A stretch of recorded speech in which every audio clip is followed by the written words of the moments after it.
Assalamualaikum warahmatullahi wabarakatuh. Salam sejahtera untuk kita semua. Om Swastiastu, Namo Buddhaya, salam kebajikan, rahayu. Yang kami hormati pimpinan dan anggota Komisi 6 DPR RI, yang kami hormati dari Kementerian Koperasi, Menteri Koperasi, Wakil Menteri Koperasi dan seluruh jajarannya. Maaf kalau tadi saya agak memaksa untuk minta disebutkan siapa yang hadir, terutama di meja depan, karena ini adalah rapat resmi dan kita disaksikan oleh seluruh Indonesia begitu. Dan yang kedua, karena saya selalu mencatat Pak Wamen, mencatat siapa saja dari kementerian yang hadir, manakala nanti ada hal-hal hil-hil yang mustahil, saya punya catatannya begitu. Anda bicara apa, tanggal berapa, jam berapa.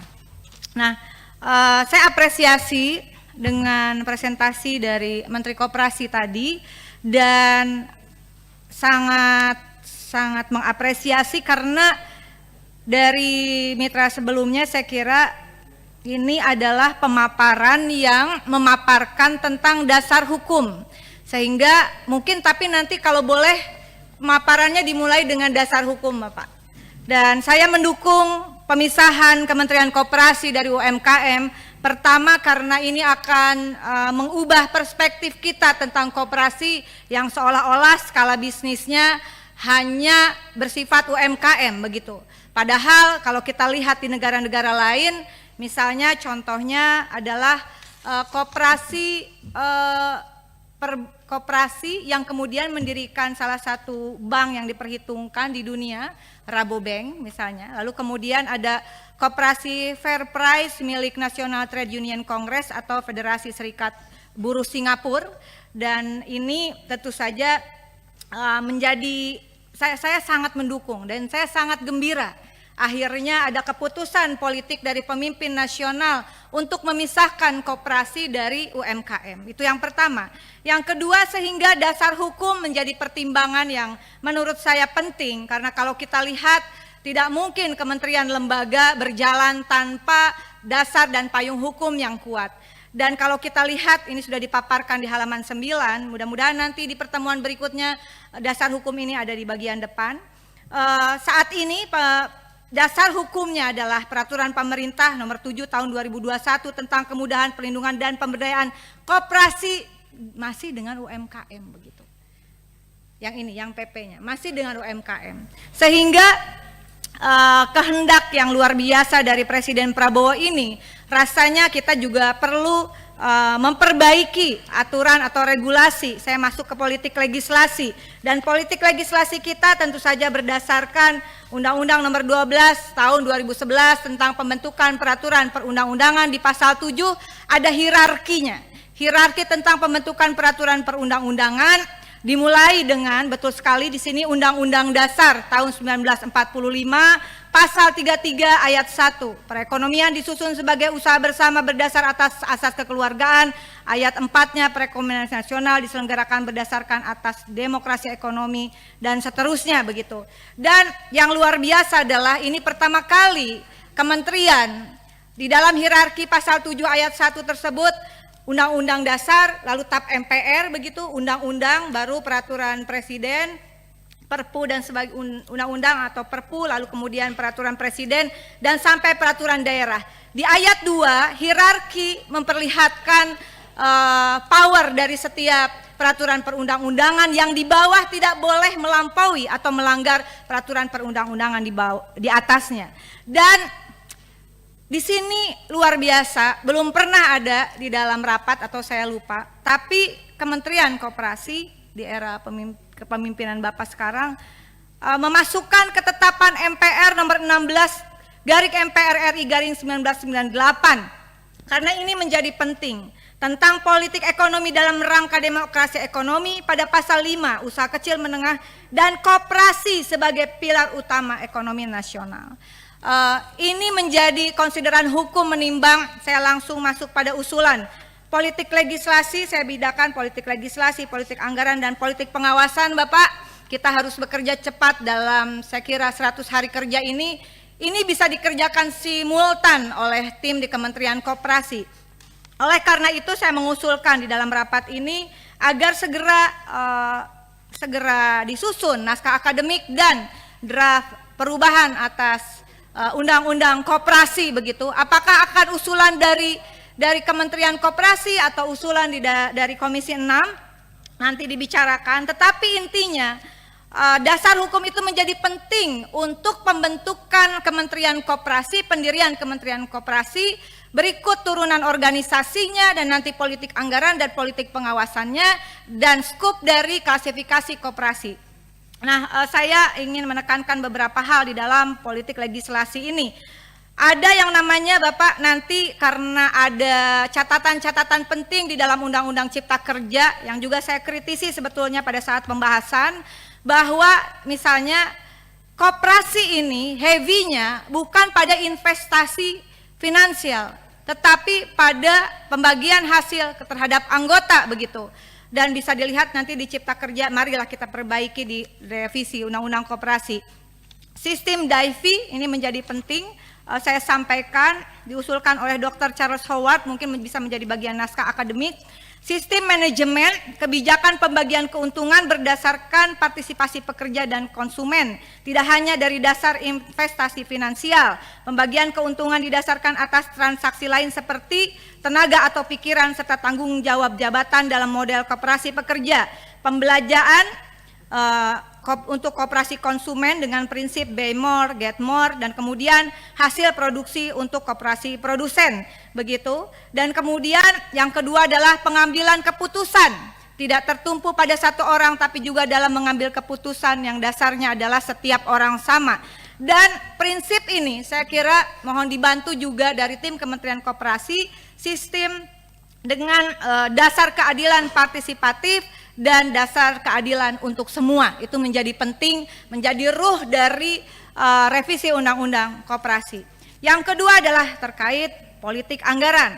Politik anggaran, usulan tambahan anggaran 2025 untuk program 1,7 triliun sekian, untuk kesekjenan 440 miliar sekian, total usulan anggaran adalah 2, sekian triliun begitu. Saya tidak akan memperdalam ini karena ini juga belum masanya untuk pembahasan begitu.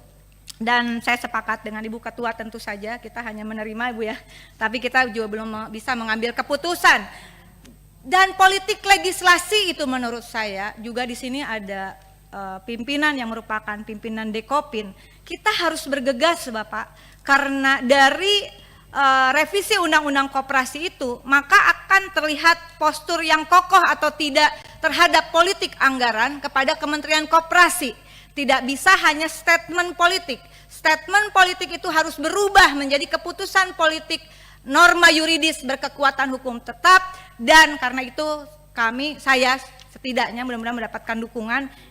Ini kita perjuangkan untuk menjadi program legislasi nasional prioritas setidaknya di 2025. Yang kedua adalah tentang politik pengawasan. Politik pengawasan saya ambil ilustrasi 7 September 2024, ini ada terlilit uang pinjol dan judol, pria asal Bandung curi ratusan ATM nasabah koperasi. Yang kedua 10 Juli 2024, gelapkan uang koperasi untuk judol, remaja asal Banjarnegara bikin sandiwara jadi korban judol. 25 Oktober 2024 PPATK blokir 13.000 rekening dengan total uang di sana sekitar 280 triliun. Dan kemudian tadi sudah disampaikan ada apa tadi namanya tuh, rentenir ya, rentenir. Tapi saya dalam politik pengawasan ini saya ingin fokus pada pinjaman online ilegal berkedok koperasi ya, dengan modus mudah, pinjamannya mudah, cepat, biaya besar, bunga tinggi, jangka waktu pinjaman pendek. Fintech lending ilegal ini menggunakan aplikasi website seolah legalitas koperasinya di-approve oleh Kementerian Koperasi UMKM. Nah, Bapak, dari temuan PPATK ini, dan tentu saja jangan sampai kami mendukung agar jangan sampai kecolongan lagi ada ordal ini di Kementerian Koperasi. Mungkin bisa berkomunikasi untuk berkoordinasi dengan PPATK. Apakah ada juga dari ASN di Kementerian Koperasi, barangkali ada yang terlibat juga, atau segeralah mungkin membentuk tim mengenai fintech ilegal atau pinjol berkedok koperasi ini, apakah ada keterlibatan ordal di dalam mengapprove ya, dan seolah-olah dia sudah dapat izin pinjol ini. Yang kemudian juga penting adalah ini pinjol itu servernya 22% di Indonesia begitu, sisanya di luar negeri. Dan saya terinspirasi dengan apa yang disampaikan Pak Menteri pada tanggal 22 Agustus 2023, waktu itu masih di Kominfo, bahwa judi online dan pinjol ilegal dianggap kakak adik, ujungnya kriminalitas. Daya rusak sosialnya tidak lagi bisa didiamkan. Sepakat Pak, sikat mafia pinjol dan judol. Ada kurang lebih masyarakat kita terlibat pinjol 138 triliun Bapak.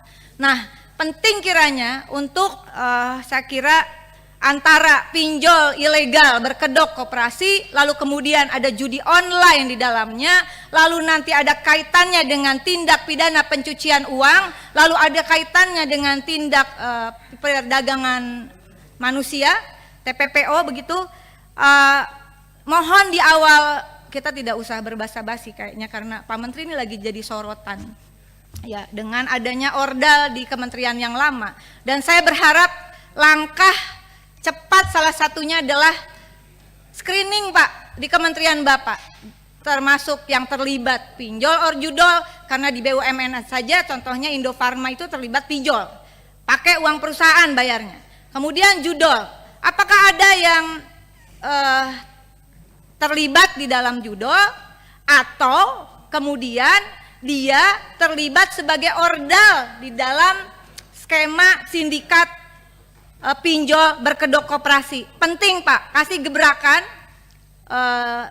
gebrakan Pak, dan ini saya kira program 100 hari kerja, kalau memang ada yang terlibat langsung pecat Pak, langsung beri sanksi, dan usulkan, saya sudah mengusulkan secara terbuka sanksinya kepada ASN yang terlibat ke dalam judol adalah Undang-Undang ITE, Undang-Undang KUHP, dan Undang-Undang tentang penyelenggaraan negara yang bebas dan bersih dari korupsi, kolusi, dan nepotisme. Demikian pimpinan, mudah-mudahan memang agak panjang, tapi saya datang pertama karena dikasih terakhir. Mudah-mudahan sebagai penutup, terima kasih Ibu Ketua yang selalu memberi kesempatan. Wallahul muwaffiq ila aqwamit thoriq. Wassalamualaikum warahmatullahi wabarakatuh. Download Tribun X sekarang, menghadirkan lokal menjadi Indonesia.